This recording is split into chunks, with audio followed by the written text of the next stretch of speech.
जायफोर उनाव फैयो बिसोरबो सिगाङावसो हाबलाङो ओंखायनो हासबेन्डआ रागा जोंनानै हाबहैबाय आरो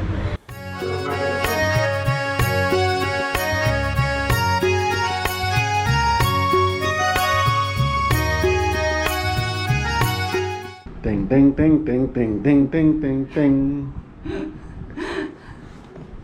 Hey logofer.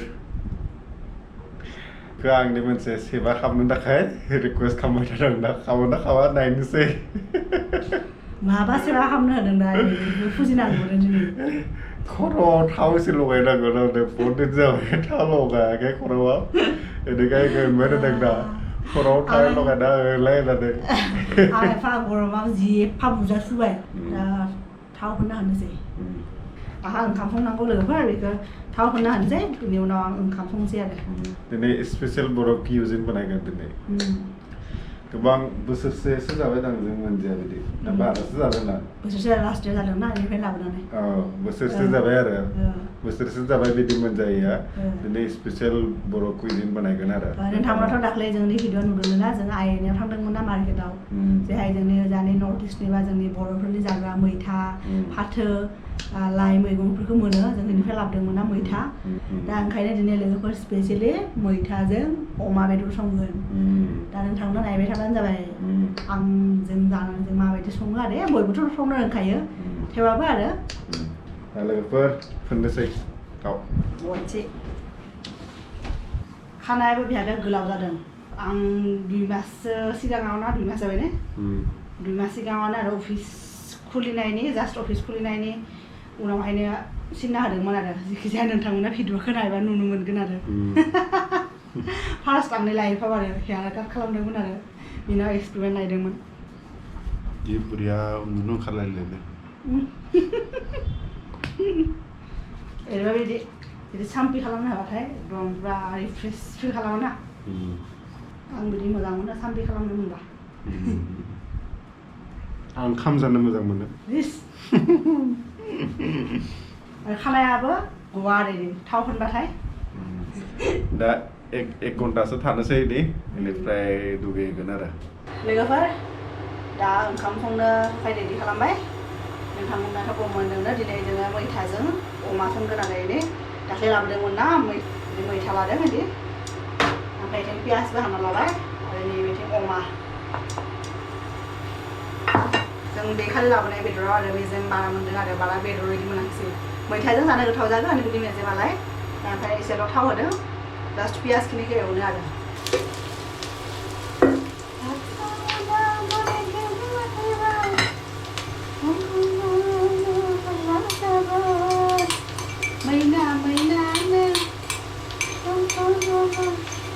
बेदरखौ होनोसै बारा एफा फ्राम एवाखै आरो माबाखौ पियासखौ एसेल' एवहांदों दा बेदरखौ होनोसै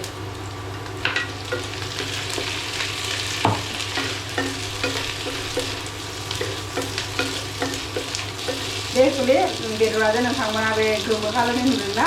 बे दाख्लै लाबोनानै आरो बेखौ एसे हालदै फोननानै होदोंमोन आरो बेनिखायनो गोमो नुदों आरो बेदरनि कालारा दा मस्लाखौ होनोसै हाइजें सामब्राम गुफुर बानलु जोंनि बर'नि बिदि माने कुजिनफोरखौ बा जाग्राफोरखौ आरो संबाथाय जेबो गुबुन मस्लानि जगारनो गैयाना लोगोफोर अनलि हाइजें बानलु सामब्राम गुफुर होबानो जाखायो आरो संख्रिखौबो खनसेयावनो होनोसै आरो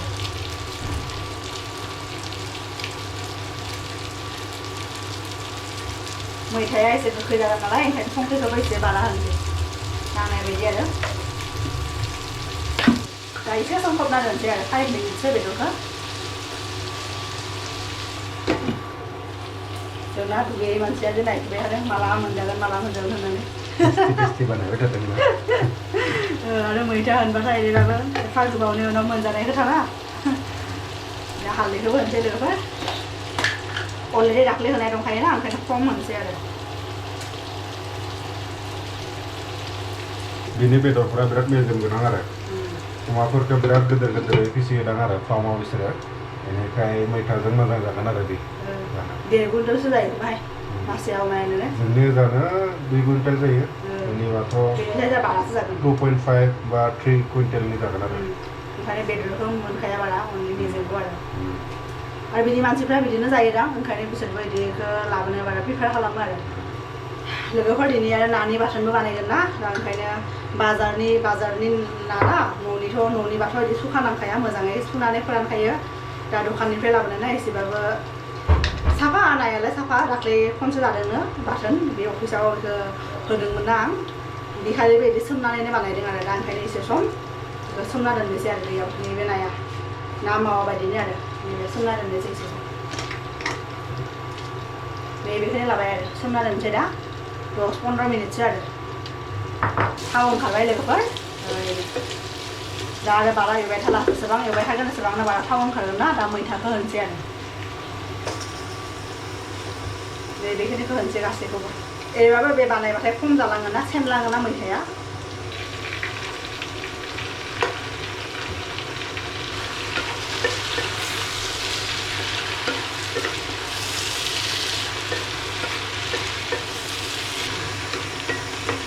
खोबना होनोसै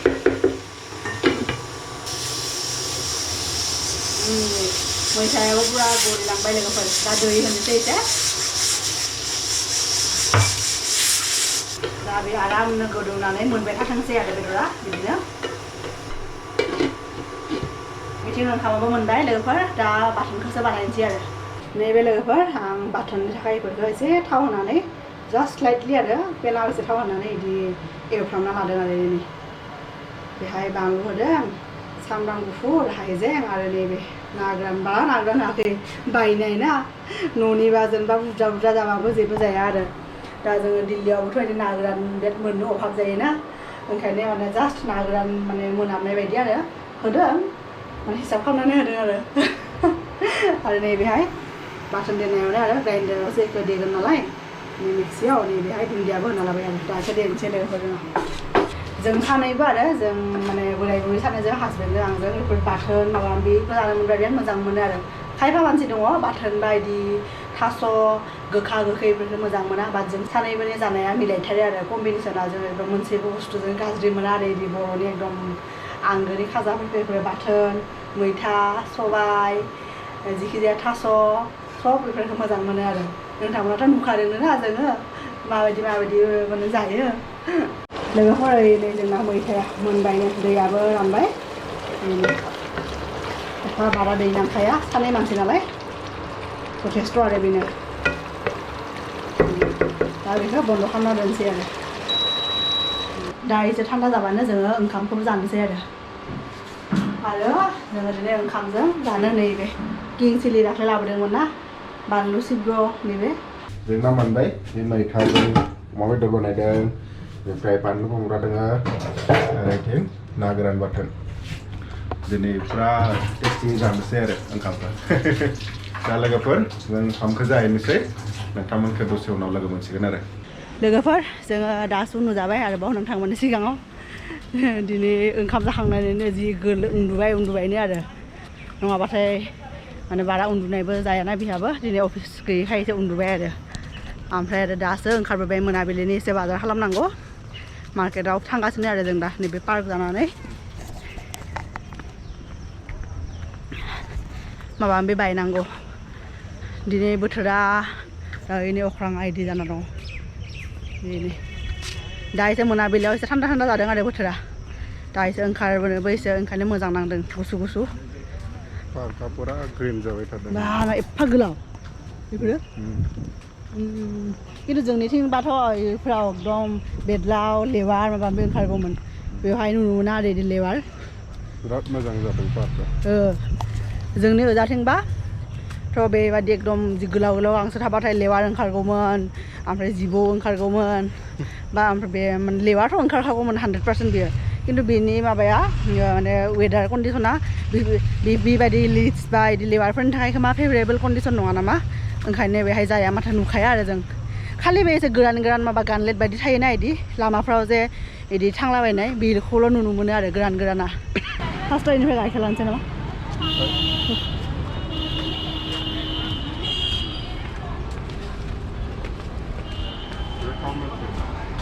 बे 2 लिटार हा ओमफ्राय गुजुब्रां हानो बिस्कुट गैया लानो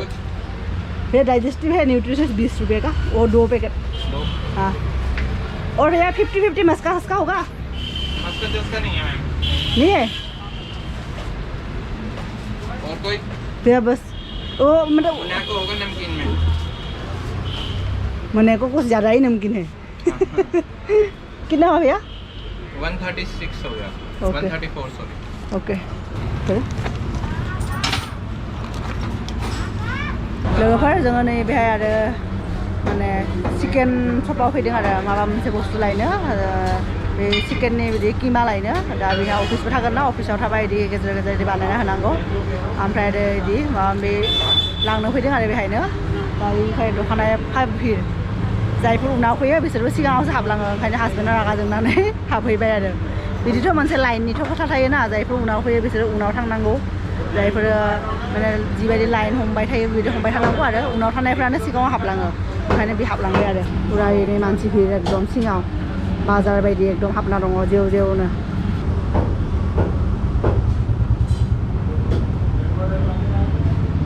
दिनै मोनायाव अखा हागोन बायदि मोनदों आरो दिनै अख्राङा जोमैफ्रा गोसोम गोसोम जाना दङ ना ओरैनो मोनबाय होनदां बेयो मोनबाय भिन्दिबो लानोसै ओमफ्राय नैबे भलबो लानोसै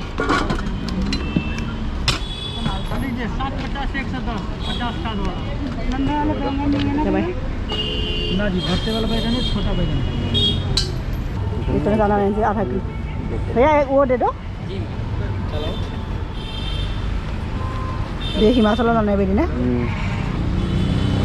बिदि साइज साइज गैयाना लोगोफोर जोङो न'आव मोनफैबाय बाजार खालामनानै आरो दा बेफोरखौ बेहाय दोनबाय मालफोरखौ खायसेखौ फ्रिजाव सोबाय जोंथ' बाहेरनिफ्राय गाइखेर लाबोबाथाय जिखि जाया बेलेग बुस्थु सुखायाबाबो आरो गाइखेरखौ एकदम दैयाव बिदि सुखायो आरो सुनानैसो फ्रिजाव पेकेटखौ दोनखायो नों दाया दोनबाय बेखौ फ्रिजाव दोनबाय